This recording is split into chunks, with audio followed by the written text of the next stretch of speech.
अस्सलाम वालेकुम। ILL फला चैनल में आपका स्वागत है दोस्तों। आज हम 10th क्लास की साइंस स्टार्ट करने जा रहे हैं, जिसका फर्स्ट चैप्टर है केमिकल रिएक्शंस एंड इक्वेशंस। आप लोग जानते हैं कि भी डेली लाइफ में बहुत सारे केमिकल चेंजेस होते हैं। इवन घर में भी आपने देखा होगा कि कभी कभी मम्मी ने बोला होगा कि भी दूध खराब हो गया, कि भी दूध आपने खुला छोड़ दिया था बहुत देर तक तो वो खराब हो गया। और फल वगैरह देखे होंगे आपने, कई दिन तक अगर रखें तो वो थोड़े थोड़े खराब होने लग जाते हैं, यानी इसमें से स्मेल आने लग जाती है और बहुत सारी चीज़ें होती हैं, केमिकल रिएक्शंस एक्चुअली होती हैं उनके साथ। तो ये हम आपको एक इक्वेशन के थ्रू समझाएंगे कि जो एनसीईआरटी में भी दे रखा है बुक में, कि भी एक मैग्नीशियम है, वो रिबन की फॉर्म में होता है, स्ट्रिप, स्मॉल स्ट्रिप की फॉर्म में होता है। उसको जनरली क्या करते हैं कि भी in the presence of air वो ऑक्सीजन वहां से लेता है, उसको बर्न करते हैं, Mg+O2। ये O2 क्या है? फ्रॉम ऑक्सीजन कहाँ से लेता है? वो एयर से लेता है। और MgO मैग्नीशियम ऑक्साइड, एक पाउडर, वाइट पाउडर होता है, उसकी राख होती है, वो प्रोवाइड होता है। तो हमारे पास मैग्नीशियम रिबन की एक स्ट्रिप थी जो ऑक्सीजन के प्रेजेंस में, एयर के प्रेजेंस में जली तो मैग्नीशियम ऑक्साइड बन गई। तो एक सॉलिड था, वो पाउडर के रूप में कन्वर्ट हो गया, या कोई और दूसरी चीज होती है। और बहुत सारी रिएक्शंस है जो आज हम पढ़ेंगे, जो डेली डेली यूज में यूज होती हैं। तो केमिकल इक्वेशन में क्या, केमिकल रिएक्शन में क्या होता है, कभी भी कोई भी एलिमेंट का एटम्स चेंज नहीं होता, वो एक दूसरे से पार्टिसिपेट नहीं करते। हाँ, रीअरेंजमेंट ऑफ एटम्स होती है कि भी इसका एटम उसके साथ अरेंज हो गया। जैसे यहाँ पे मैग्नीशियम सिंगल में था और ऑक्सीजन के साथ मिलके ऑक्सीजन मैग्नीशियम ऑक्साइड उसने बना लिया।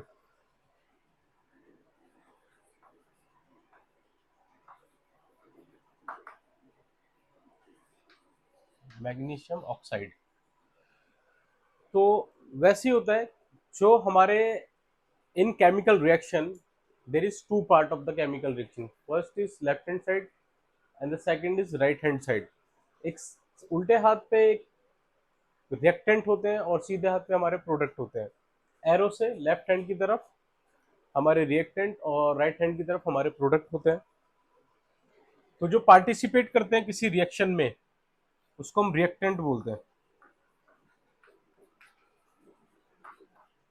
रिएक्टेंट्स। तो ये वाला जो पार्ट है हमारा, दैट इज कॉल्ड रिएक्टेंट। और जो ये वाला पार्ट है, जो एरो से राइट वाला पार्ट है, उसको हम बोलते हैं प्रोडक्ट। जो रिएक्टेंट के थ्रू जो भी एलिमेंट मेटल रिएक्ट करते हैं, उससे जो चीज हमें मिलती है वो प्रोडक्ट होती है, और वो हमेशा राइट हैंड साइड होती है, प्रोडक्ट। और ये एरो डिनोट करता है direction of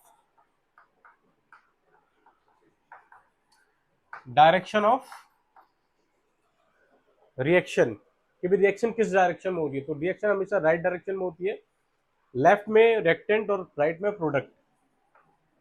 reaction, direction of reaction, आपने ये ध्यान रखना है। या कोई भी यहाँ पे समझ ले, कोई भी इस एरो पे एलिमेंट है, हीट है, लाइट है, जो डिनोट करते हैं इस पे, ये टेम्परेचर है कितना 300, और जो इस एरो पे जो भी चीज डिनोट होगी उसको कैटलिस्ट बोला जाता है। ये एक्चुअली पार्टिसिपेट नहीं करता, बट उस इक्वेशन को पूरा करने के लिए हेल्प करता है, उसको कैटलिस्ट बोलते हैं, कैटलिस्ट। ये जी हमारी रिएक्शन हो गई। ये राइट लेफ्ट हैंड साइड वाले रिएक्टेंट होते हैं, राइट हैंड साइड वाले प्रोडक्ट होते हैं। इसको केमिकल रिएक्शन होते हैं कि जिसमें कोई केमिकल चेंज हुआ हो, जिसके एटम रीअरेंज होके दूसरे एटम्स के साथ कोई नया प्रोडक्ट उन्होंने बनाया हो। जैसे यहाँ पे मैग्नीशियम ऑक्साइड बन रहा है, तो हम कैसे कहेंगे कि कोई भी इक्वेशन या कुछ भी वो केमिकल रिएक्शन है या नहीं है। केमिकल रिएक्शंस की कुछ प्रॉपर्टीज होती है, जैसे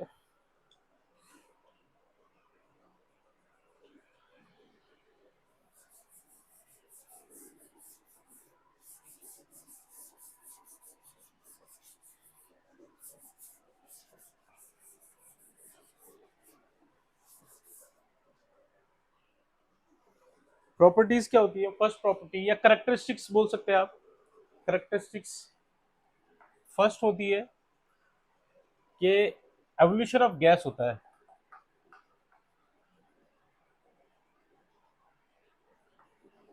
एवोल्यूशन ऑफ गैस, किसी भी केमिकल रिएक्शन में अगर गैस हो रही है या कोई भी रिएक्शन हो रही है उसमें गैस निकलती है तो समझो कि उसमें केमिकल चेंज हुआ है। सेकंड होता है change in temperature, temperature change होता है।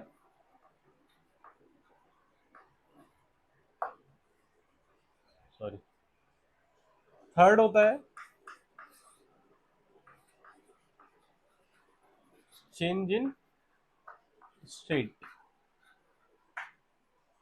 उस एलिमेंट की या उस मेटल की या किसी की भी अगर स्टेट चेंज होती है, टेम्परेचर चेंज होता है या उसमें से गैस निकलती है उस रिएक्शन के टाइम पे, तो ये सब केमिकल रिएक्शंस के करेक्टरिस्टिक्स है। अगर ये सब इनमें से कोई भी प्रॉपर्टी आपको मिलती है तो समझिए कि भी केमिकल रिएक्शन हुई भी है। फोर्थ वन होता है कि भी व्हाइट या कोई भी सॉलिड पार्टिसिपेट प्रेसिपिटेट मिलता है, ठीक है, गिव प्रेसिपिटेट, सॉलिड प्रेसिपिटेट। अगर कोई रिएक्शन होती है उसमें कोई सॉलिड प्रेसिपिटेट मिलता है, वो प्रेसिपिटेट बोलते हैं कि कोई भी दो एलिमेंट वो रिएक्शन करे आपस में और फिर वो एक सॉलिड जो पानी में घुलता ना हो, इनसॉल्युबल ऑफ वाटर हो, उसको बोलते हैं प्रेसिपिटेट। और इसमें गैस हो गया, टेम्परेचर हो गया, स्टेट हो गई, एक और प्रॉपर्टी हम ऐड कर लेते हैं, change in colour. Change in colour भी एक प्रॉपर्टी, आपने देखा होगा बहुत सारी सब्जियों का कलर खराब हो जाता है, वो किसी और कलर की होती है, सड़ने के बाद किसी और कलर की होती है। तो चेंज इन कलर से भी हम पता लगा सकते हैं कि भी केमिकल रिएक्शन हुई है। इवन और भी बहुत सारी चीजें होती हैं पर हमारे सिलेबस में यही चीजें हैं एनसीईआरटी में, तो हम इसको थोड़ा फॉलो करेंगे। अब आगे चलते हैं दोस्तों। केमिकल रिएक्शन पे तो बात हो गई, अब थोड़ा इतना टफ नहीं है, इजी है।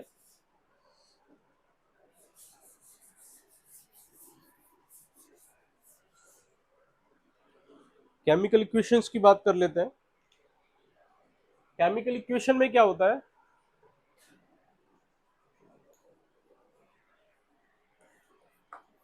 CHE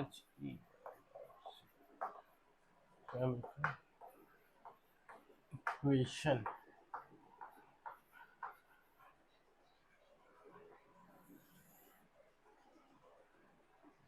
जैसे अभी आपने देखा था कि मैंने मैग्नीशियम प्लस ऑक्सीजन का एक रिएक्शन करवा के मैग्नीशियम ऑक्साइड हमें मिला था। तो किसी भी केमिकल रिएक्शन को हम सिंबल्स या वर्ड्स में डिनोट करते हैं तो उसको हम केमिकल इक्वेशन बोलते हैं। क्योंकि अगर किसी के नाम लिखने जाए, ये हमने फॉर्मूला ड्राइव किया, बड़े बड़े जो फिजिसिस्ट थे या केमिस्ट्री के जो थे उन लोगों ने क्या कहा कि भी इसको हम शॉर्ट फॉर्म में या उसके फॉर्मूला में क्यों ना कन्वर्ट कर दें, और उसकी करने की भी वजह है जो आप आगे जानेंगे। तो फिर हमने कोई भी रिएक्शन को, जैसे एक रिएक्शन में आपके साथ में लिख के दिखाता हूँ, जिंक प्लस सल्फ्यूरिक एसिड, ये हमें देता है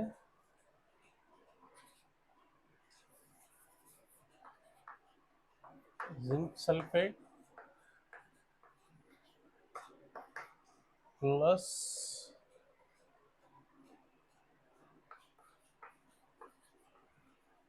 हाइड्रोजन। तो देखा, ये अगर हम वर्ड सिंबल पे ही जाएं तो ये किसको कितनी लेंदी इसको जगह चाहिए। तो साइंटिस्ट ने क्या किया, ये जो हमारे केमिस्ट्रियन है उन्होंने क्या किया, इसको इसके फॉर्मूले के रूप में इसको कहा जिसको हम केमिकल इक्वेशन बन दे। किसी भी केमिकल रिएक्शन को अगर हम आ, उसके वर्ड्स की फॉर्म में या उसके केमिकल फॉर्मूला की फॉर्म में लिख सकते हैं तो उसको हम केमिकल इक्वेशन कहते हैं। जैसे मान लो जिंक का होता है Zn प्लस सल्फ्यूरिक एसिड का होता है H2SO4। एरो लगाया हमने, ये जिंक सल्फेट बना प्लस हाइड्रोजन गैस इवॉल्व हुई। और आपने करेक्टरिस्टिक में भी बोला था कि भी एवोल्यूशन ऑफ गैस होती है, तो इस रिएक्शन में भी हमारे पास क्या हो रहा है, गैस निकल रही है और ये एक सॉलिड प्रोडक्ट बन रहा है। ये जिंक है, ये हाइड्रोजन सल्फाइड और ये zinc sulphate, hydrogen sulphate, zinc sulphate और हाइड्रोजन गैस निकल रही है। तो इसमें दो चीजें होती हैं केमिकल इक्वेशन में। क्या है कि भी अगर ठीक है हमने भी केमिकल इक्वेशन किया, तो हमने क्या पढ़ा था कि भी किसी भी केमिकल रिएक्शन में क्या होता है कि भी एटम रीअरेंज होते हैं, वो एक दूसरे में मर्ज नहीं होते या डिस्ट्रॉय नहीं होते। तो फिर हमें इक्वेशन बैलेंस करने की जरूरत पड़ी।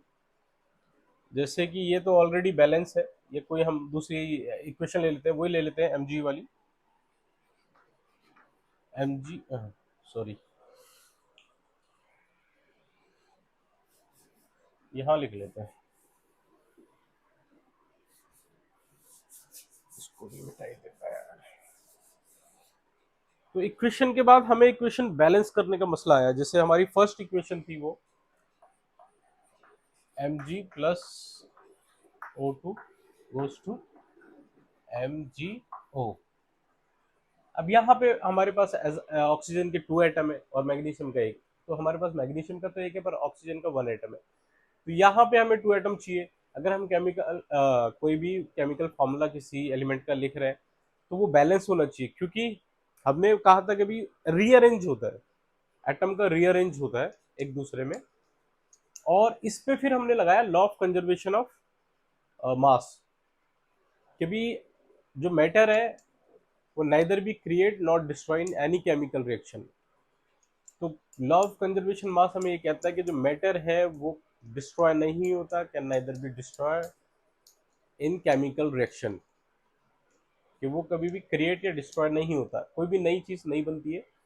तो इसको बैलेंस करने के लिए हमें केमिकल क्या करना पड़ा, फिर हमें बैलेंस्ड केमिकल इक्वेशन लिखनी पड़ी। तो इसमें क्या करना पड़ेगा, यहाँ पे 2 है, यहाँ पे 1 है, तो यहाँ पे हमने 2 किया सबसे पहले, फिर Mg2 हो गया तो यहाँ पे 2 कर दिया, तो ये बैलेंस होगी। ये इस तरीके से हम देख भी सकते हैं कि भी लेफ्ट हैंड साइड पे हम पे Mg कितना था, 1 था, और राइट हैंड साइड ये लेफ्ट ले लें, ये इसको राइट ले लें, और राइट हैंड साइड पे भी 1 था। बट ऑक्सीजन कितना है हमारे पास, ऑक्सीजन ऑक्सीजन लेफ्ट में हमारे पास 2 है और राइट में 1 था। तो इसको 2 करने के लिए 2 किया तो फिर Mg2 हो गया, तो फिर Mg को भी 2 किया, इस तरीके से हमने इसको बैलेंस किया। इस तरीके से और भी बहुत सारी इक्वेशंस है जिसको आप बैलेंस कर सकते हैं इजीली।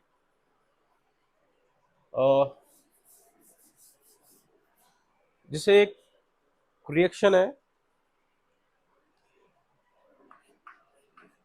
H2 प्लस O2, ये दो गैसेस है, गैसेस मिलती है, हाइड्रोजन गैस है, ये ऑक्सीजन गैस है, तो ये वाटर फॉर्म करती है H2O। अब यहाँ पे हाइड्रोजन के 2 एटम है, ऑक्सीजन के 2 एटम है, बट यहाँ पे ऑक्सीजन का 1 एटम है और हाइड्रोजन के 2 है।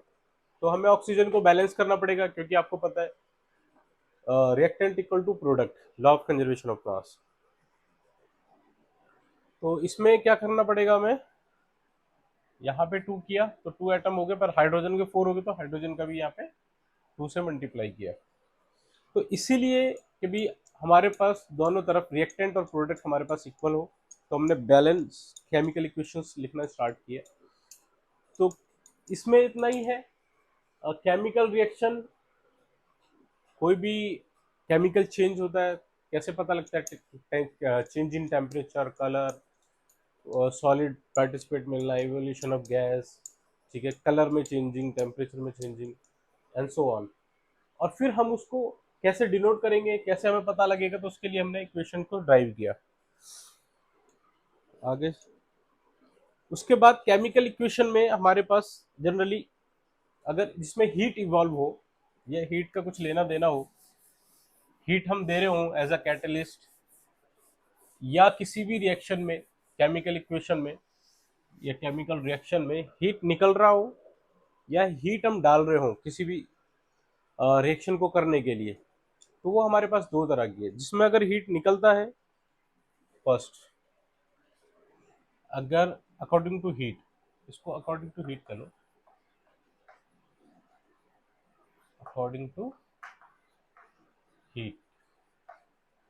We have two types of reaction, एक होता है एक्सो एक्सोथर्मिक रिएक्शन, और दूसरा होता है हमारे पास, पहले हम एक्सोथर्मिक रिएक्शन की बात कर लेते हैं।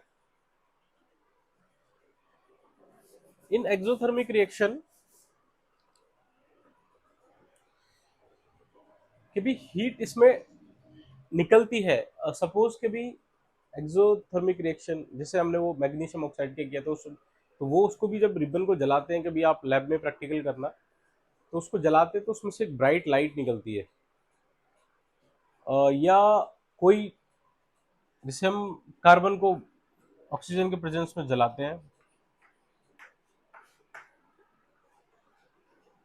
तो वो क्या देता है, CO2 प्लस हीट।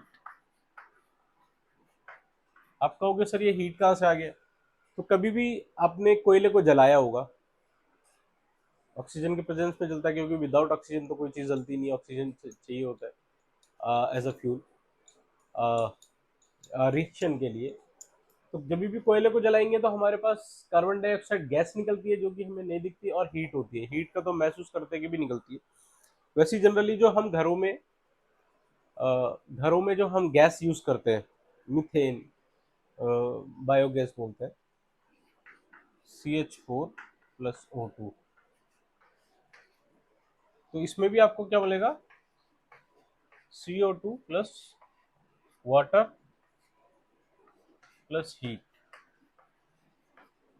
तो जब मीथेन गैस जलती है, आपने देखा होगा जो गैस में सिलेंडर में गैस भरी होती है, उसको हम बर्न करते हैं तो वो बहुत ज़्यादा हीट देती है हमें। तो एक्सोथर्मिक रिएक्शन में क्या होता है कि भी हीट हमें मिलती है, कोई भी रिएक्शन होती है तो हीट हमें मिलती है, उसको एक्सोथर्मिक रिएक्शन कहते हैं। अब हम एंडोथर्मिक रिएक्शन की बात करते हैं। या इसमें एक और रिएक्शन आप देखो जो इम्पोर्टेंट है,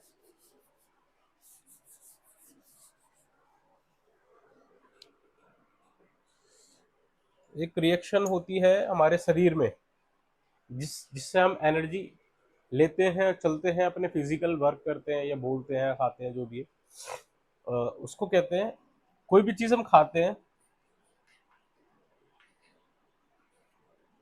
उसको बोलते हैं ग्लूकोज। प्लस ऑक्सीजन के प्रेजेंस में ये वर्क करता है, ये हमें देता है CO2 plus H2O plus heat. तो जो हीट या एनर्जी हमारी सेल्स लेती है ग्लूकोज से, वो ग्लूकोज ऑक्सीजन के प्रेजेंस में आके ब्रेक होता है, वो कार्बन डाइऑक्साइड गैस जो हम छोड़ते हैं अपनी सांस से, ऑक्सीजन लेके कार्बन डाइऑक्साइड छोड़ते हैं, प्लस वाटर और हीट एनर्जी जो बॉडी को चलाने के लिए जरूरत पड़ती है। ये बहुत बार पूछा जाता है, इसीलिए इसको मैं बता रहा हूँ आपको। और इसी को रेस्पिरेशन रिएक्शन भी कहते हैं कि भी हमारा शरीर कैसे रेस्पिरेट करता है, वो चीज है।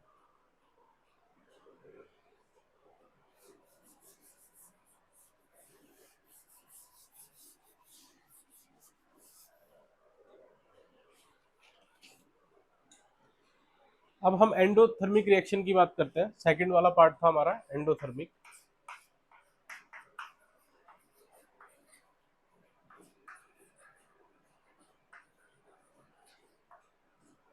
Endothermic reaction,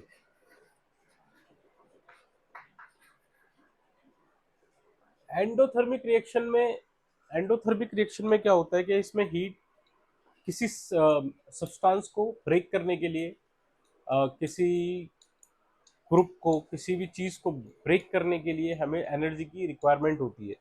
as a catalyst हम उसको यूज करते हैं, तो बहुत ज़्यादा हीट की भी ज़रूरत होती है, कभी कभी बहुत ज़्यादा कम हीट की भी ज़रूरत होती है, तो हम उसको यूज़ करते हैं। एक इक्वेशन से देखते हैं, समझ में आएगा। CaCO3 प्लस हीट, हीट में इसमें एज अ कैटलिस्ट होगा, हीट डालेंगे, तो ये क्या बनता है, सी CaO प्लस कार्बन डाइऑक्साइड, ये गैस है। ये एक प्रोडक्ट बनता है, इसको बोलते हैं लाइम, कैल्शियम ऑक्साइड। तो जब हम कैल्शियम कार्बोनेट पे हीट अप्लाई करते हैं तो हमारे पास एक सब्सटेंस आता है, इसको लाइम या कैल्शियम ऑक्साइड बोला जाता है, सॉलिड, और प्लस CO2 गैस बाहर निकल जाती है। तो इसी तरीके से कोई और भी चीज हो जिसमें हम एनर्जी डाल रहे हो उसको ब्रेक करने के लिए, तो उसको भी हम, जैसे एक और एग्जांपल हम ले लेते हैं, FeSO4, ये है फेरस सल्फेट। अगर इसको ब्रेक करते हैं हम, हीट इसमें डाला हुआ हमने, काफी हीट इसमें इन्वॉल्व होती है, तो ये बोलता है ferrous oxide plus sulphur dioxide plus sulphur trioxide, तो गैस निकलती है। इसमें क्या है, इसमें आपको काफी चीजें समझ में आएगी। इस रिएक्शन में, इस रिएक्शन में हीट भी जारी है। इस रिएक्शन में FeSO4 फेरिक सल्फेट में इसका कलर भी चेंज होता है, ये ब्राउन कलर का होता है और ये ग्रीन कलर का हो जाता है, और गैसेस निकल रही हैं, हीट भी है, तो ये भी एंडोथर्मिक रिएक्शन का एक एग्जांपल है।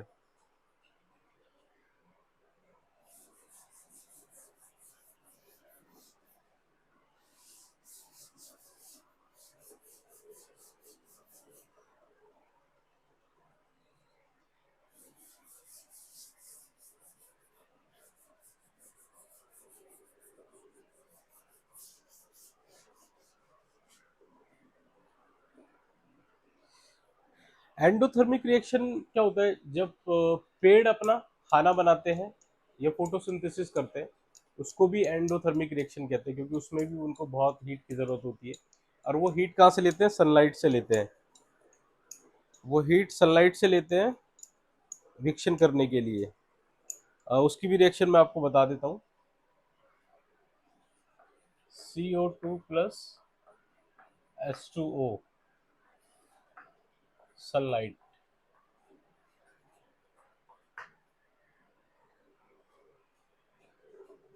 क्या प्रोडक्ट बनेगा,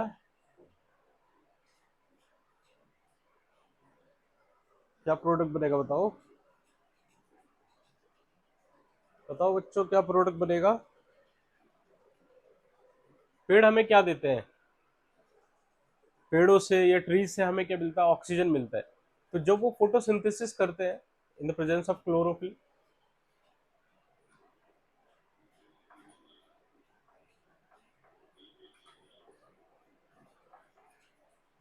क्लोरोफिल जो इनके लीव्स में मौजूद होता है, वो ग्रीन कलर का एक सब्सटेंस होता है, इसीलिए ज्यादातर पेड़ ग्रीन होते हैं। तो वो हमें ग्लूकोज देता है, वो मतलब ग्लूकोज बनाता है, प्लस वो ऑक्सीजन बनाता है। ठीक है, तो वो ऑक्सीजन वो छोड़ता है बेसिकली। तो सनलाइट लेता है, लो बहुत ज़्यादा सनलाइट उसको ज़रूरत पड़ती है खाना बनाने के लिए। कार्बन डाइऑक्साइड प्लस वाटर मिलके सनलाइट की हेल्प में वो ग्लूकोज बनाते हैं और ऑक्सीजन छोड़ते हैं। इसको बैलेंस कर लेंगे,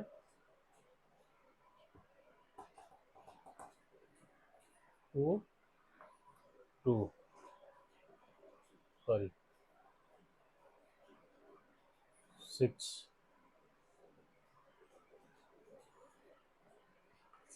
6, तो कितना हुआ, 6 × 12 6 18, कार्बन कार्बन 12,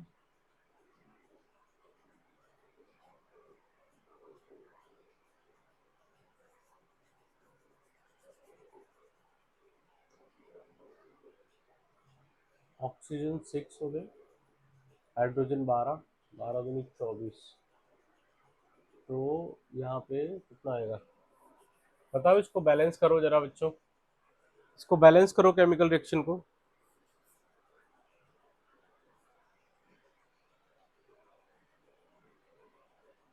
यहाँ पे ये 2 क्यों डाला है मैंने, सबसे पहले इसको कर लेते हैं। 6 हो गया, ऑक्सीजन 12 हो गए, और हाइड्रोजन कितने, 12, तो यहाँ पे 6 डाला, 6 दूनी 12 हो गए, 6 6 12, और कितने हो गए, और 6 6 दूनी 12 और 12 6 18। तो 6 यहाँ पे है, 6 यहाँ पे हो जाएंगे, तो ये बैलेंस हो जाएगा। एक और एंडोथर्मिक की रिएक्शन देख लें आप, उसमें क्या होता है, वाटर वाटर का इलेक्ट्रोलाइसिस करते हैं हम, इलेक्ट्रिसिटी डालते हैं इसमें, इलेक्ट्रिसिटी। ये सब हम पढ़ेंगे आगे, आप देखोगे सारी चीज़ें बहुत इजी है। वाटर का इलेक्ट्रोलाइसिस करते हैं तो हमें हाइड्रोजन प्लस ऑक्सीजन, इसमें बहुत ज़्यादा इलेक्ट्रिसिटी हमें डालनी पड़ती है इसको ब्रेक करने के लिए, वाटर को ब्रेक करने के लिए, जिसमें हमें हाइड्रोजन गैस और ऑक्सीजन गैस मिलता है। तो इसको यहाँ 2 कर दो और इसको यहाँ 2 कर दो, तो ये भी बैलेंस हो जाता है। तो ये सब एंडोथर्मिक रिएक्शन के एग्जाम्पल थे, और ये मोस्ट इंपॉर्टेंट चीज़ें हैं, एग्जाम में काफ़ी बार पूछी जाती हैं कि भी एंडोथर्मिक रिएक्शन के एग्जाम्पल दो, और फोटोसिंथेसिस कैसी रिएक्शन है, या रेस्पिरेशन को एक्सोथर्मिक रिएक्शन कहते हैं या एंडोथर्मिक रिएक्शन कहते हैं, उस तरीके से। इलेक्ट्रोलाइसिस ऑफ वाटर भी पूछा जाता है बहुत। अब दोस्तों हम अपने बड़े पार्ट की तरफ आगे बढ़ रहे हैं, जो है हमारा how many types of chemical equation, chemical equations या केमिकल रिएक्शन कितने टाइप की होती है। तो जनरली केमिकल इक्वेशन जो एनसीईआरटी की बुक में है 10th क्लास में, वो हमें 4 टाइप है या 5 टाइप है। फर्स्ट हमारे पास है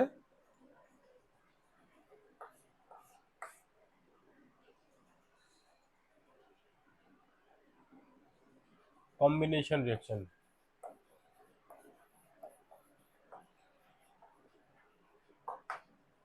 फर्स्ट है कॉम्बिनेशन रिएक्शन। कॉम्बिनेशन रिएक्शन में क्या होता है, यह हाँ एक एक करके पढ़ लेते हैं, यानी चलो लिख लेते हैं पहले फिर पढ़ लेते हैं। दूसरा होता है डिकम दूसरा होता है displacement reaction.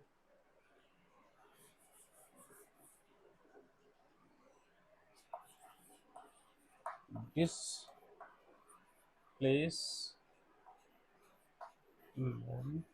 Reaction.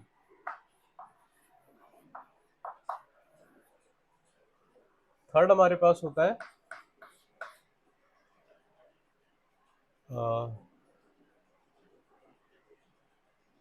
Decomposition reaction.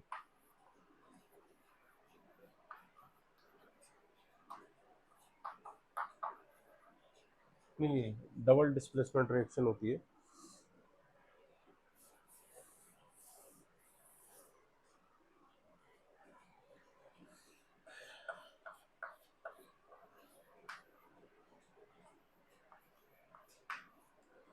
Double displacement reaction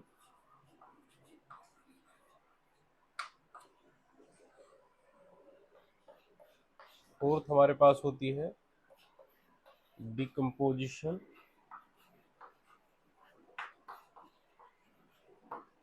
reaction.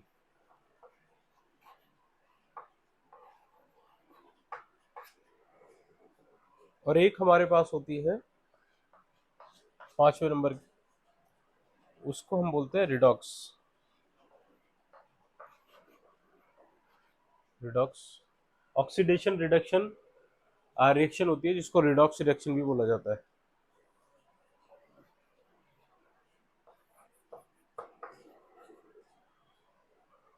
और इसमें ये ऊपर नीचे हो गया, कोई इसमें मसला नहीं है ऊपर नीचे होने का, इससे प्रॉपर्टी का कोई लेना देना नहीं है।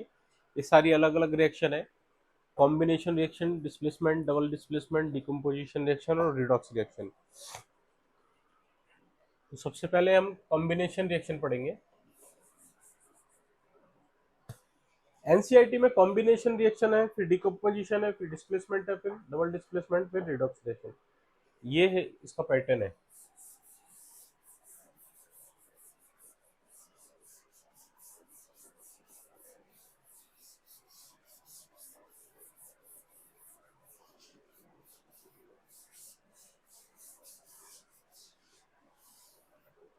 जो भी एनसीईआरटी के सम्स वगैरह होंगे,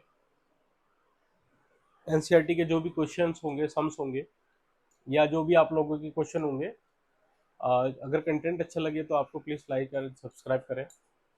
तो उसको हम ये पूरा केमिस्ट्री अपना कंप्लीट करके 5 चैप्टर हैं स्टार्टिंग के, वो ज़्यादा इम्पोर्टेंट है, उनको कंप्लीट करके पीरियडिक टेबल तक, तो फिर हम सारा एक साथ करते हैं, सारा एनसीईआरटी कवर करेंगे सम्स, और फिर एक्स्ट्रा भी क्वेश्चन कराएंगे ताकि आपको बहुत हेल्प मिले। ये अभी हॉलीडेज होने वाला है स्कूल में, तो इसी में अगर आप पूरा अपना साइंस कवर कर लेंगे 2 महीने में या 3 महीने में, तो आपको बहुत बेनिफिट मिलेगा स्कोरिंग करने के लिए और आगे चीज़ों को सीखने के लिए। तो कॉम्बिनेशन रिएक्शन की बात करते हैं हम। कॉम्बिनेशन रिएक्शन में क्या होता है?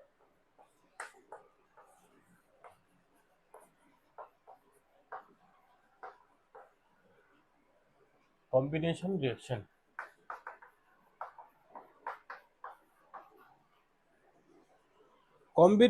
कॉम्बिनेशन रिएक्शन में क्या होता है, जैसे कि भी नाम से डिनोट हो रहा है कि भी इसमें 2 और मोर सब्सटेंस पार्टिसिपेट करते हैं और एक सिंगल प्रोडक्ट फॉर्म करते हैं। जैसे मैं कोई आपको एक रिएक्शन लिख के दिखाता हूँ, example.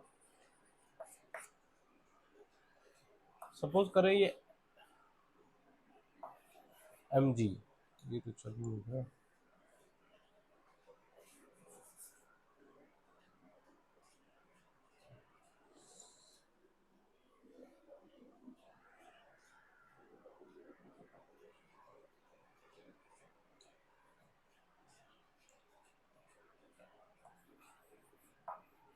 Mg plus O2, reactant दो या दो से ज्यादा, 2 और मोर, क्या फॉर्म करते हैं? सिंगल प्रोडक्ट फॉर्म करते हैं, MgO,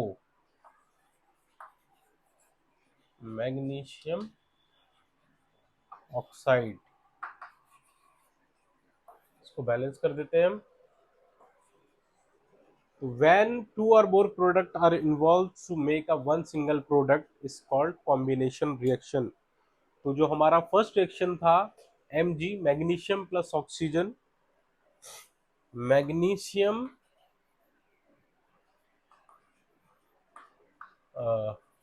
plus oxygen,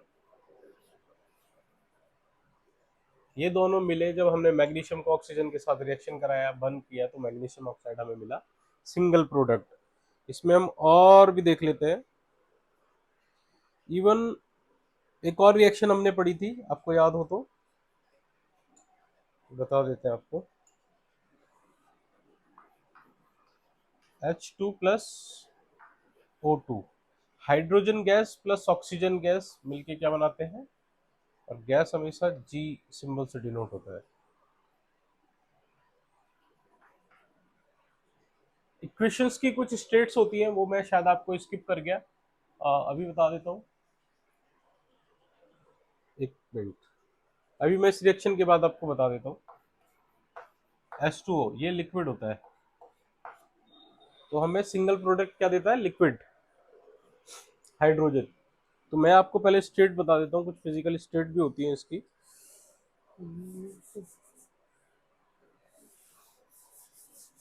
chemical equations की कुछ स्टेट होती है कि जिनमें वो सब्सटेंस पाए जाते हैं। फर्स्ट होती है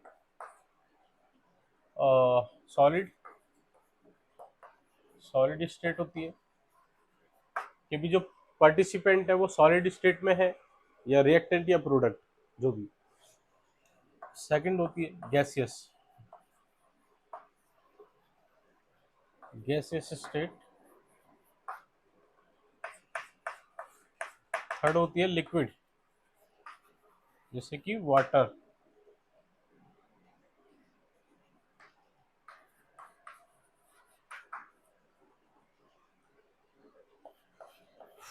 फोर्थ होती है सॉलिड हो गया, गैसियस हो गया, लिक्विड हो गया, एक्वस, AQUEOUS, एक्वस स्टेट। तो कोई भी रिएक्शन हम करेंगे, कोई भी रिएक्शन होता है, जैसे मैग्नीशियम ऑक्साइड था, तो मैग्नीशियम सॉलिड स्टेट में था, ऑक्सीजन हमारे पास एयर से हमने लिया है, तो वो जी गैसियस स्टेट में था। ये इवन यहाँ पे लिख लो दोबारा से उसको चाहे तो, Mg solid plus O2 gas, हमारे पास क्या बना, MgO, ये बना सॉलिड और ये भी सॉलिड था। तो इस तरीके से इसको डिनोट किया जाता है। ये एक्वस हो तो एक्वस, जिसे एक कर लेते हैं हम Fe प्लस CuSO4।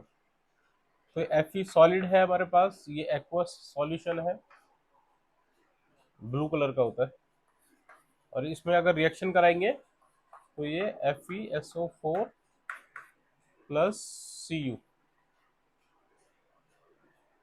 तो ये एक्वस है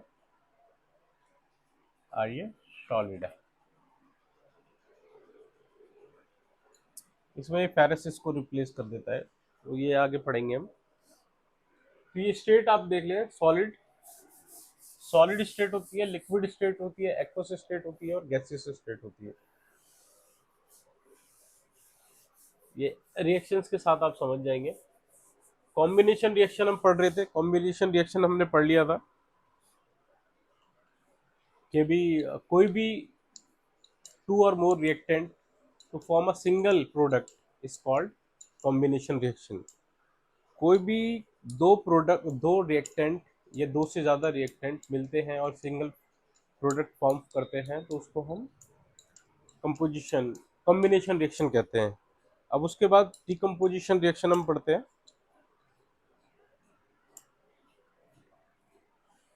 डिकम्पोजिशन रिएक्शन सेकंड,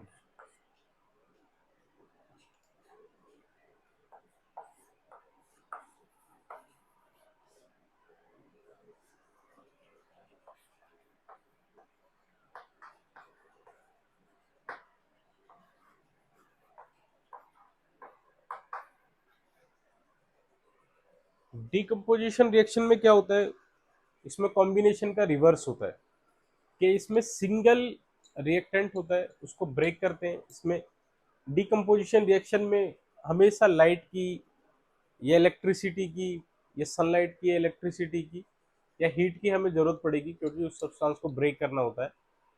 तो किसी भी चीज़ को ब्रेक करने के लिए हमें एनर्जी की ज़रूरत होती है। अब वो एनर्जी हमें हीट की फॉर्म में हो, लाइट की फॉर्म में हो, और या हमारे पास इलेक्ट्रिसिटी की फॉर्म में हो, तो उसकी ज़रूरत पड़ेगी। और वो क्या करते हैं, सिंगल प्रोडक्ट मिलके सिंगल रिएक्टेंट मिलके मल्टीपल प्रोडक्ट हमें देता है, तो उसको हम कहते हैं डिकम्पोजिशन रिएक्शन।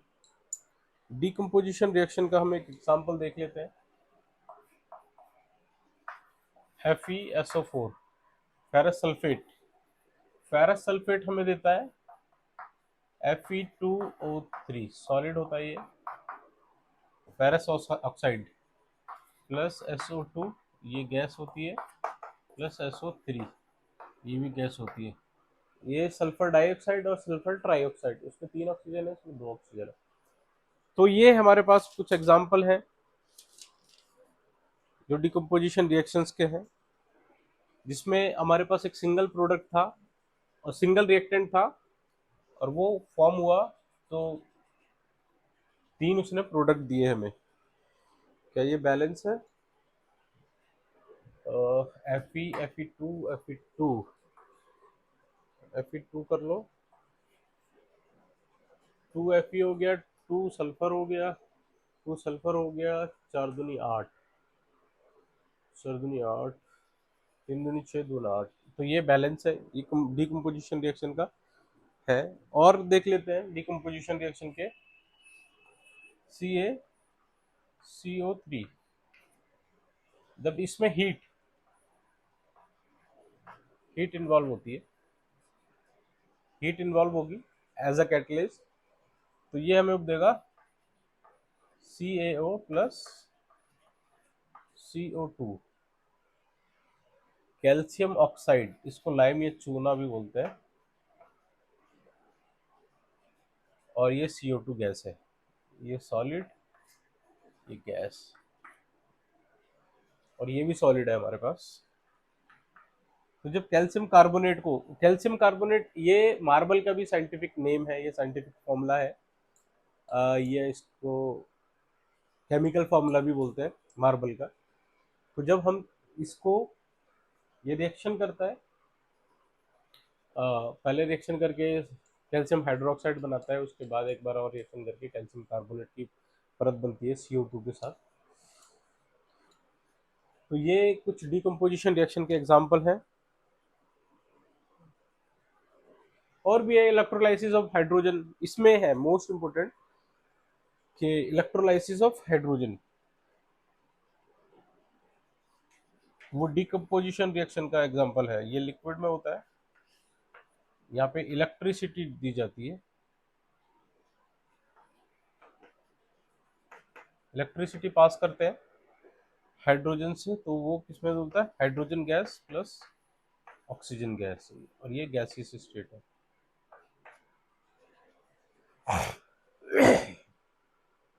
हाइड्रोजन का इलेक्ट्रोलाइसिस करते हैं, इस सॉरी वाटर का,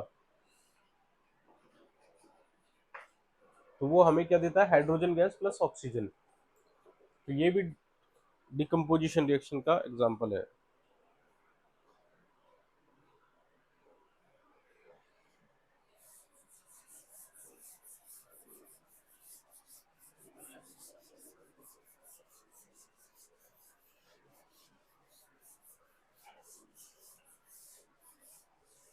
डिकम्पोजिशन रिएक्शन के हमने एग्जांपल देख लिए, एक दो एग्जांपल हम और देख लेते हैं।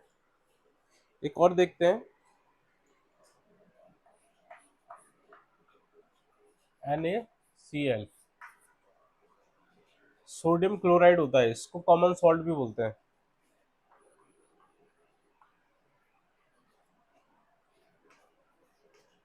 कॉमन सॉल्ट, तो ये क्या देता है, Na plus CO2, sodium plus chloride, ये गैस है और ये सॉलिड मेटल है। ये कॉमन सॉल्ट है, ये सॉलिड ही होता है। ये इसको एक्वस में डाल दो, इसमें क्या करना पड़ता है, हीट, ये हीट है। ये भी डिकम्पोजिशन रिएक्शन का एक एग्जांपल है। हीट की जगह इसमें इलेक्ट्रिसिटी देते हैं।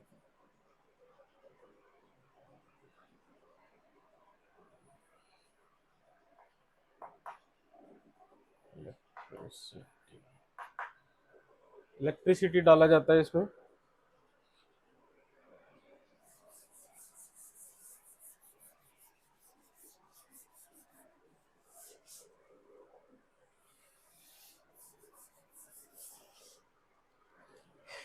इससे पहले जो हमने अभी रिएक्शन पढ़ी थी, जो कैल्शियम कार्बोनेट का हमने कराया था, और उससे हमें जो प्रोडक्ट मिला था कैल्शियम ऑक्साइड, कैल्शियम ऑक्साइड को चूने का पत्थर भी बोलते हैं। उसको बहुत सारी चीज़ों में यूज़ किया जाता है, जैसे सीमेंट या ग्लास बनाने के लिए यूज़ किया जाता है। लार्ज स्केल पे मैन्युफैक्चरिंग यूनिट्स उसको यूज़ करती है, सीमेंट बनाने के लिए और ग्लास बनाने के लिए।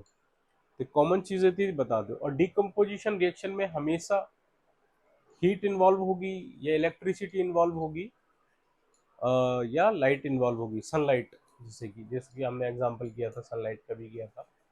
तो उस तरीके से तीनों चीजें हम पे होंगी। अब तीसरी रिएक्शन हम पढ़ते हैं,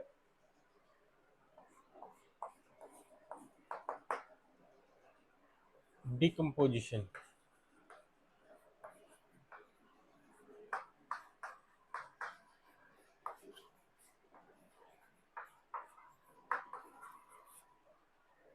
डिकम्पोजिशन रिएक्शन, इस रिएक्शन को पढ़ने से पहले इसमें क्या होता है कि भी जो मोस्ट रिएक्टिव मेटल होता है ना, वो रिप्लेस कर देता है लेस, उससे अपने से कम वाले रिएक्टिव मेटल को। तो ये हम जो प्रॉपर्टी ऑफ एलिमेंट्स है, या मैटर है, या मेटल और नॉन मेटल है, वो चैप्टर 3 में पढ़ेंगे। बट इसमें आप ये ध्यान रखो कि भी जो मोर रिएक्टिव मेटल है वो रिप्लेस कर देता है लेस रिएक्टिव मेटल को। जैसे कुछ रिएक्टिव मेटल्स हैं, जैसे पोटेशियम होता है, वो मोस्ट रिएक्टिव है।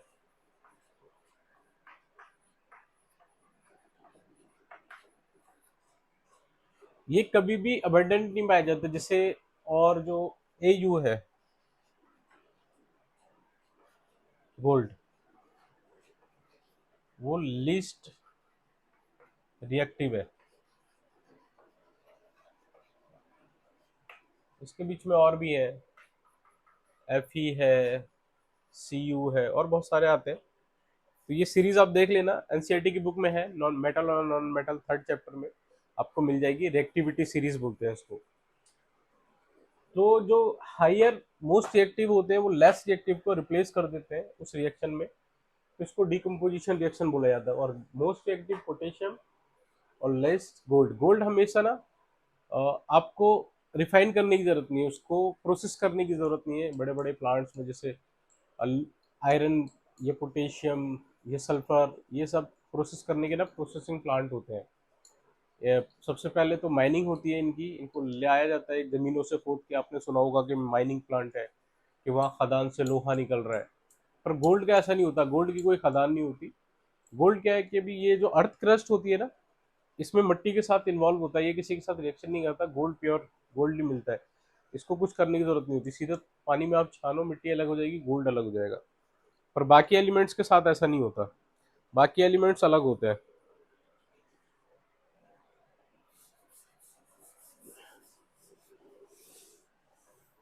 तो डीकम्पोजिशन रिएक्शन की हम रिएक्शन देखते हैं। डीकम्पोजिशन रिएक्शन,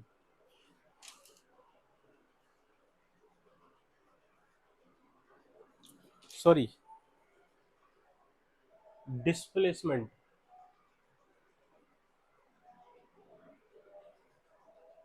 डिस्प्लेसमेंट रिएक्शन, ये होगा डिस्प्लेसमेंट रिएक्शन।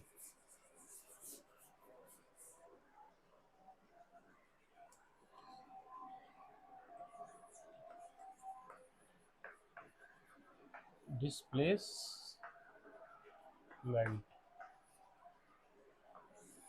डिस्प्लेसमेंट रिएक्शन के बारे में पढ़ रहे थे, क्योंकि उससे पहले हमने डिकम्पोजिशन रिएक्शन तो पढ़ लिया था। तो डिस्प्लेसमेंट रिएक्शन में क्या होता है कि भी जो हाई रिएक्टिविटी एलिमेंट होता है, जो हाई रिएक्टिव होता है, वो लेस रिएक्टिव को रिप्लेस कर देता है। तो इसमें बहुत सारे एग्जांपल हैं कि भी, जैसे हमारे जो बुक में दिया हुआ है, वो एक एग्जांपल पहले ये देखते हैं कि भी जो कॉपर सल्फेट का सॉल्यूशन है वो एक्वस में होता है, प्लस जिंक के साथ रिएक्शन करता है, तो ये जिंक सल्फेट होता है, प्लस कॉपर को रिप्लेस कर देता है, ये भी एक्वस है। तो क्योंकि कॉपर जिंक से लेस है, zinc is more reactive than copper, तो जिंक क्या करता है, कॉपर को कॉपर सल्फेट से रिप्लेस कर देता है, खुद वहां पे आ जाता है, जिंक सल्फेट बनता है और कॉपर को अलग से रिप्लेस कर देता है। तो इस केस में क्या होता है, कॉपर रिप्लेस होता है, तो इसको बोलते हैं डिस्प्लेसमेंट रिएक्शन। जब एक हायर एलिमेंट अपने लोअर रिएक्टिव एलिमेंट को रिप्लेस कर देता है, तो उसको डिस्प्लेसमेंट रिएक्शन बोला जाता है। वैसे ही ये कॉपर के साथ बहुत केस है, मोस्टली बुक में कॉपर के साथ केस है, आप एनसीईआरटी के सम्स में भी देखोगे तो आपको मिलेंगे। CuSO4 प्लस Mg, ये बनेगा MgSO4 प्लस Cu। वैसे एक और Cu का केस होता है, Fe प्लस CuSO4, ये बनता है FeSO4 प्लस Cu। क्योंकि ये जितने भी एलिमेंट हैं, जिंक हो, मैग्नीशियम हो या फेरस आयरन हो, ये सब कॉपर से क्या है, मोस्ट एक्टिव है, तो ये सब कॉपर को क्या है, डिस्प्लेस कर देते हैं उसकी पोजीशन से।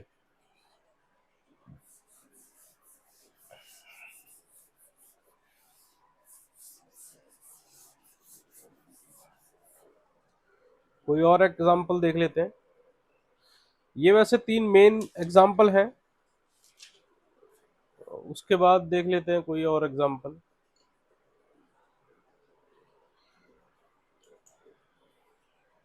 एक एग्जांपल देखते हैं, Fe, ये आपको आएगा भी सेकंड चैप्टर में कि भी जो मेटल्स होते हैं वो एसिड्स के साथ रिएक्ट करते हैं तो क्या बनता है। तो क्योंकि इसमें क्या होगा, FeCl2 प्लस हाइड्रोजन। तो जो हाइड्रोजन है यहाँ पे क्या है कि आयरन मोस्ट एक्टिव है हाइड्रोजन से, तो वो रिप्लेस कर देगा हाइड्रोजन को हाइड्रोजन क्लोराइड से। तो यहाँ पे फेरिक क्लोराइड बनेगा और हाइड्रोजन गैस अलग हो जाएगी। तो इस केस में भी आपने देखा, इसको बोलते हैं आयरन सेकंड या थर्ड क्लोराइड। ये हाइड्रोजन है,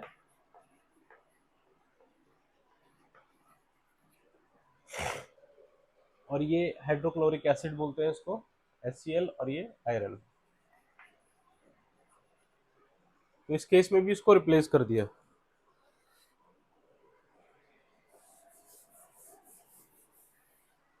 अब हम अपना फोर्थ पढ़ते हैं।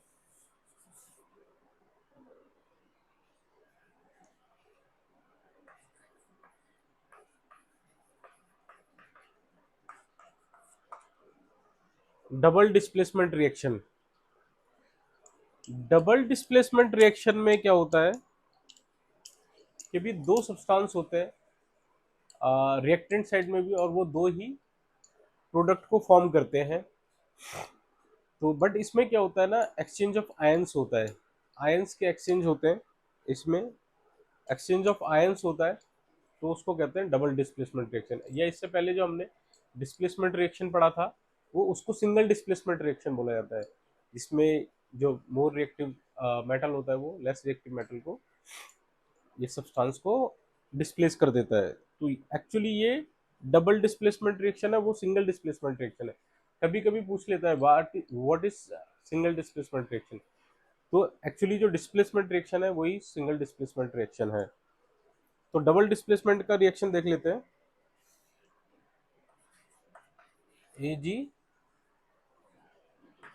AgNO3 plus NaCl,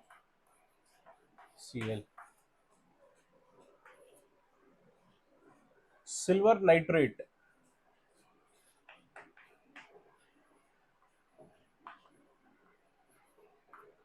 silver nitrate का सोडियम क्लोराइड के साथ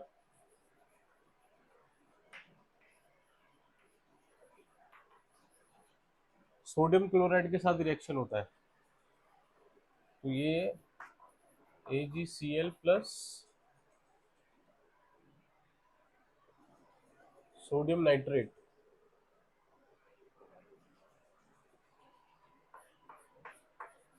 sodium nitrate SO,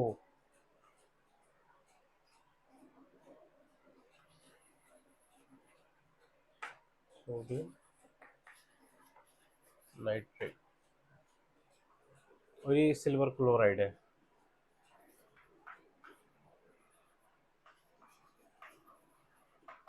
silver chloride.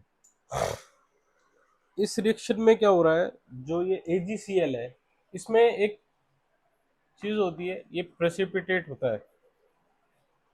ये व्हाइट कलर का है, इसको PPT बोलते हैं।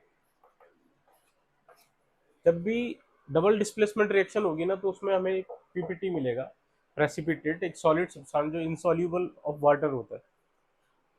जिसे भी आप अंडे को पानी में डालेंगे तो वो अलग से दिखाई देता है, तो वो सॉल्यूबल नहीं है। बाद में आप घोल के उसको सॉल्यूबल कर सकते हैं। और बहुत सारी चीज़ें होती हैं जो इनसॉल्यूबल और वाटर होती हैं। आप सैंड को पानी में डालेंगे तो वो सॉल्यूबल नहीं होगा, अलग से इकट्ठा हो जाएगा। और बहुत सारी चीज़ें होती हैं। तो एक तो इसमें वाइट प्रेसिपिटेट बनेगा, और दूसरा क्या होता है ना, इसमें आयन का एक्सचेंज होता है। यहाँ से प्लस हुआ, यहाँ से ये माइनस हुआ। यहाँ पे क्या होगा ना, ये Ag प्लस है और Cl माइनस है। वैसे ये सोडियम प्लस है और ये माइनस है। इसमें एक्सचेंज ऑफ आयंस होता है। तो एक्सचेंज ऑफ आयन और प्रेसिपिटेट जो मिलता है उसको डबल डिस्प्लेसमेंट रिएक्शन कहते हैं।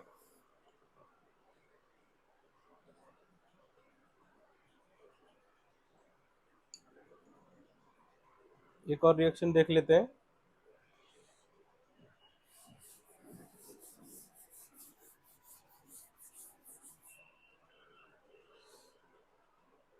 Barium chloride, sodium sulphate,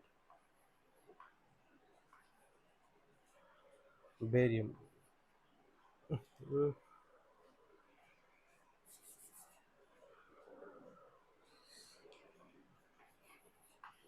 barium chloride plus sodium sulphate, इनकी रिएक्शन कराओ।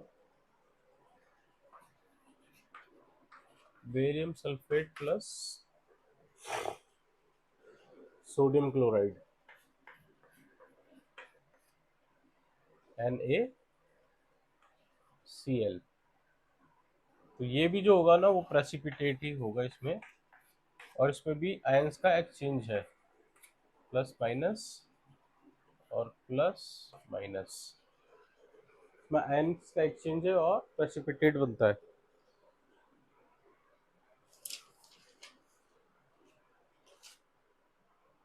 इसके बाद लास्ट हमारी जो रिएक्शन है, रिडॉक्स रिएक्शन या ऑक्सीडेशन रिडक्शन, इसमें होता है ऑक्सीडेशन रिडक्शन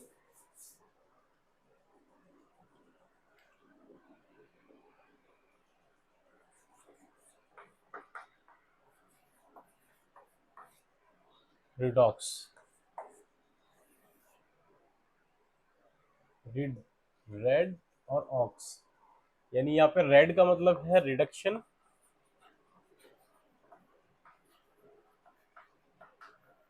और ऑक्स का मतलब होता है यहाँ पे ऑक्सीडेशन, इसलिए इसको रिडॉक्स रिएक्शन कहते हैं, जिसमें रिडक्शन और ऑक्सीजन ऑक्सीडेशन दोनों हो उसको रिडॉक्स रिएक्शन कहते हैं। तो अब इसको थोड़ा सा समझ लेते हैं। ये भी, इसके ऊपर भी क्वेश्चन आता है, पूछते हैं लोगों को, जनरली इसको लाइटली लेते हैं, बट इसके ऊपर भी काफ़ी क्वेश्चन बनते हैं, क्वेश्चन आती है इसमें पूछा जाता है कि भी ऑक्सीडेशन हो रहा है या रिडक्शन हो रहा है क्वेश्चन में, और रिडॉक्स रिएक्शन किसको कहते हैं। सबसे पहले ऑक्सीडेशन मैं बताता हूँ आपको, ऑक्सीडेशन क्या होता है और रिडक्शन क्या होता है। फर्स्ट,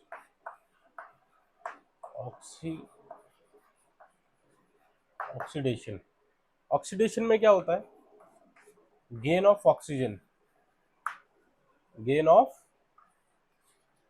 ऑक्सीजन, अगर ऑक्सीजन का गेन हो रहा है किसी सब्सटेंस में तो वो क्या है, ऑक्सीडाइज हो रहा है, और be loss of hydrogen.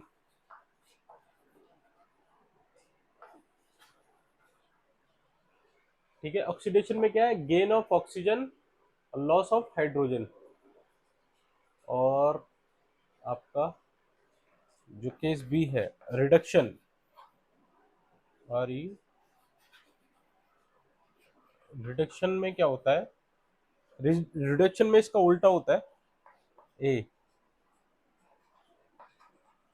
Gain of hydrogen,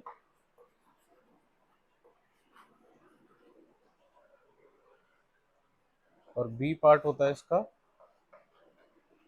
loss of oxygen.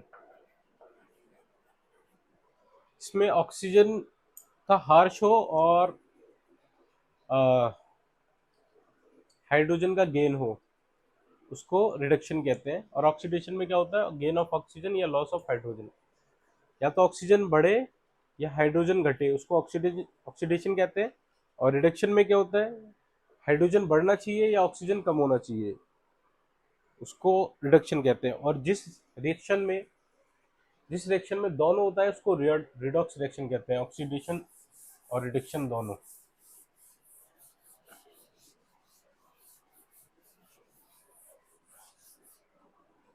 दोस्तों, आपको कंटेंट अच्छा लगे तो प्लीज़ लाइक या सब्सक्राइब करें और हमारे साथ बने रहें।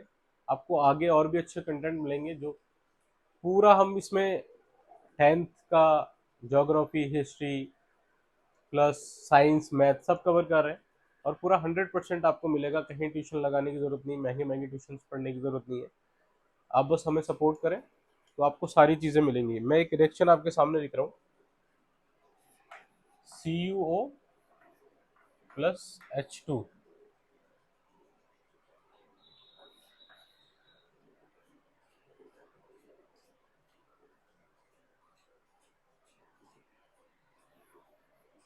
ये बनेगा Cu प्लस H2O।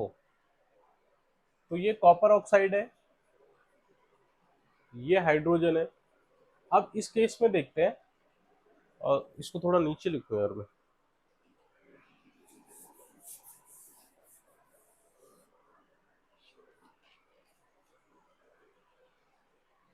यहाँ लिखता हूँ कॉपर ऑक्साइड प्लस हाइड्रोजन, ये बना कॉपर प्लस वाटर।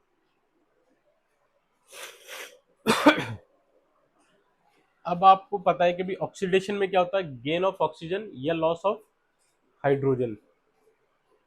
तो गेन ऑफ ऑक्सीजन का हो रहा है या loss of hydrogen, loss of oxygen.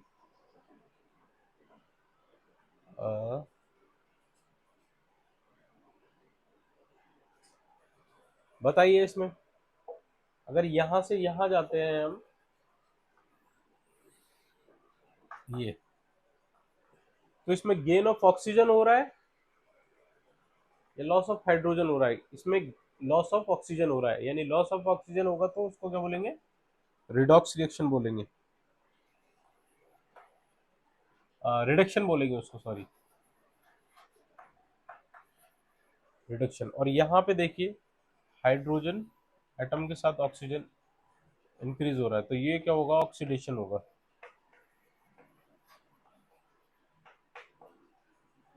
तो ये रिडॉक्स रिएक्शन है जिसमें ऑक्सीडेशन और रिडक्शन दोनों हो रहा है। इसमें रिडक्शन भी हो रहा है और ऑक्सीडेशन भी हो रहा है। एक दो एग्जांपल और देख लेते हैं हम।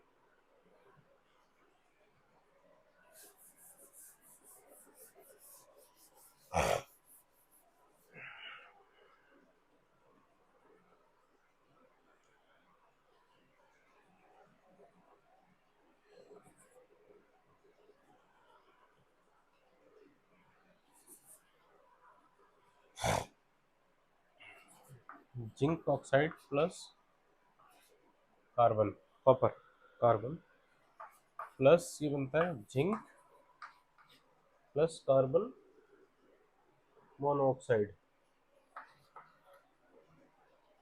ये बनता है कार्बन मोनोऑक्साइड। अब क्या है, यहाँ पे सिंपल दिख रहा है और यहाँ पे भी दिख रहा है आपको, ये ऑक्सीडेशन है और ये रिडक्शन है। तो इसी तरीके से और भी रिएक्शंस है, तो इसको रिडॉक्स रिएक्शन कहते हैं।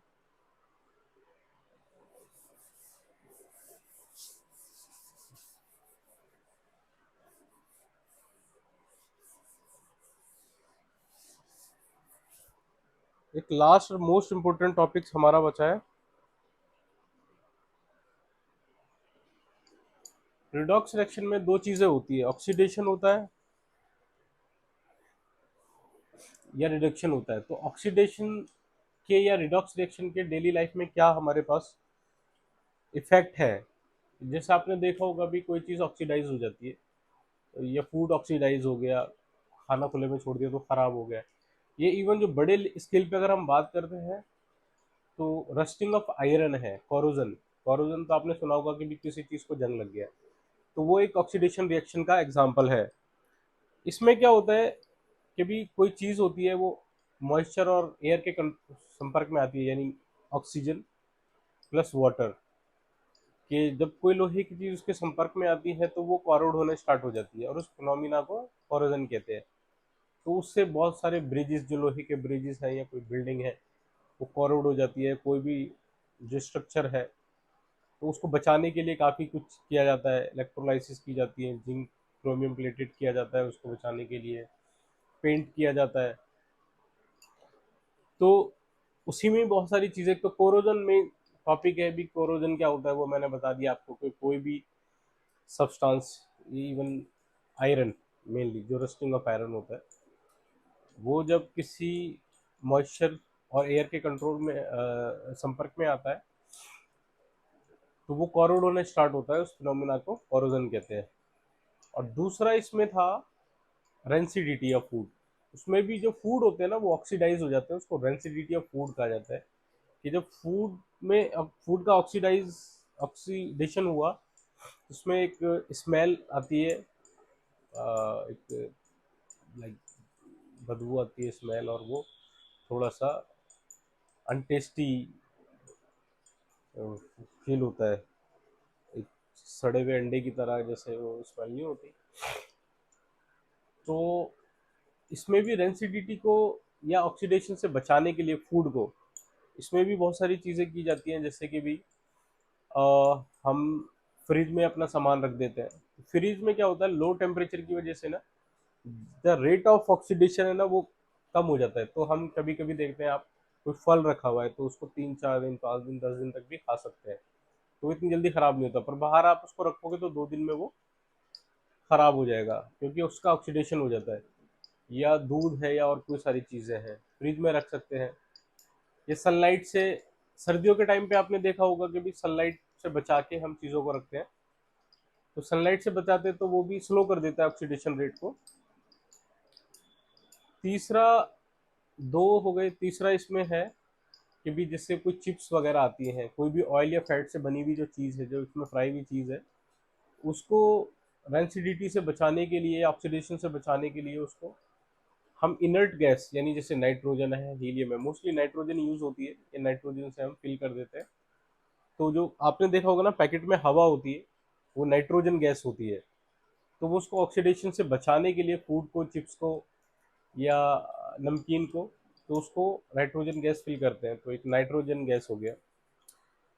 और एक और तरीका होता है किसी भी फूड को बचाने के लिए, हम बचाते हैं फूड को, दो तरह के केमिकल होते हैं। चौथा है BHA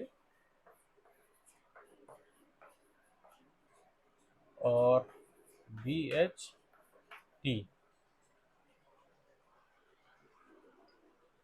तो ये होता है ब्यूलेटेड हाइड्रोक्सी एनिसोल, और ये होता है ब्यूटलेटेड hydroxy toluene.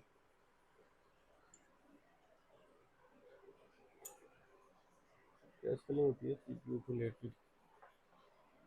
BUT LATED, hydro hydroxy anisole, ये सब्सटेंस डाला जाता है। और दूसरा ये है ब्यूटलेटेड